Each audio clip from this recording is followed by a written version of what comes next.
La chaire Espace SACLAB a été inaugurée en 2017 avec l'impulsion d'Ariane Group et d'Airbus et de la fondation Isae Super-Héros.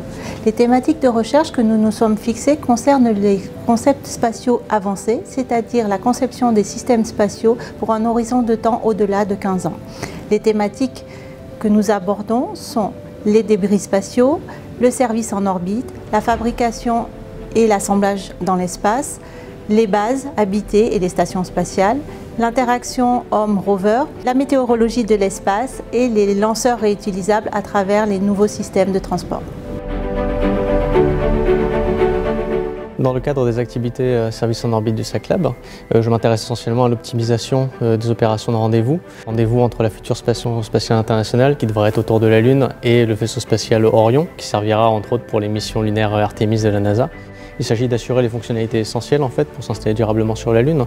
Donc tout ce qui est assemblage en orbite, gestion de rotation de personnel et aussi de cargo vers une nouvelle station spatiale internationale. Parce qu'il ne s'agit pas juste de retourner sur la Lune mais de s'y installer aussi durablement. Dans le cadre de la thématique de services en orbite, nous travaillons en 7 personnes sur le projet de Recycler. Le Recycler, c'est un véhicule très particulier qui va visiter les satellites qui ne sont plus actifs dans l'orbite géostationnaire. Et il va prendre des composants qui fonctionnent encore et il va le mettre sur des satellites qui ont besoin de réparation. Et donc on fait de recyclage.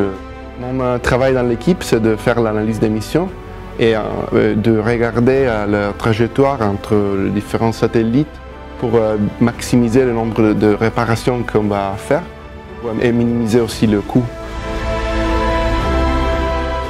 Concernant la thématique des débris spatiaux, il faut savoir que le problème existe depuis le lancement de Sputnik en 1957. Or, la situation actuelle est bien plus problématique autour de la Terre, vu le grand nombre de satellites qui ont été lancés depuis. Dans le cadre de la thématique VLBT, nous menons un projet Téléop sur l'efficacité de l'approche neuroergonomique, ça veut dire d'appliquer les méthodes de neurosciences et de sciences cognitives à l'ergonomie des opérations spatiales.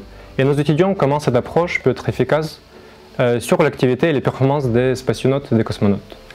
Pour cela, nous avons conçu un paradigme qui inclut de nombreuses tâches fondamentales, telles que la recherche visuelle, l'évaluation de l'attention spatiale et auditive, la prise de décision, le contrôle manuel et automatique de rover, la surveillance de paramètres, etc., sous une forme ludique dans le cadre d'une construction de futures bases lunaires. Cela nous permettra de comparer ce groupe de contrôle avec l'activité des vrais professionnels des cosmonautes à bord de la Station spatiale internationale.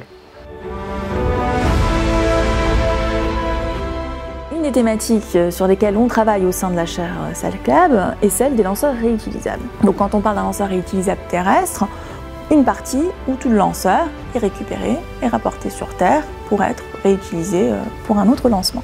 Dans le contexte de cette thématique, on travaille sur 3 volets différents. Donc un premier volet concerne la conception et l'optimisation multidisciplinaire des lanceurs. Un deuxième volet concerne les moteurs fusées à ergol liquide et en particulier la simulation des chambres de combustion et des éléments d'injection.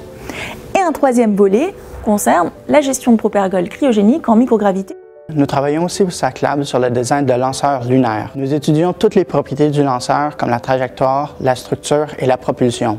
Notre objectif est de faire un lanceur qui soit le plus sécuritaire possible et qui puisse amener des gens sur la surface de la Lune. Pour ce faire, nous utilisons des outils développés par la NASA pour faire l'analyse multidisciplinaire de ce lanceur.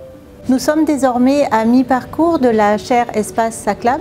Nous avons organisé récemment un atelier avec nos partenaires Ariane Group et Airbus pour consolider les sujets de recherche et nous avons ouvert de nouveaux champs de recherche comme la gestion des propergols pour les missions d'exploration lointaine. Fort de cette impulsion, nous commençons de nouvelles thèses.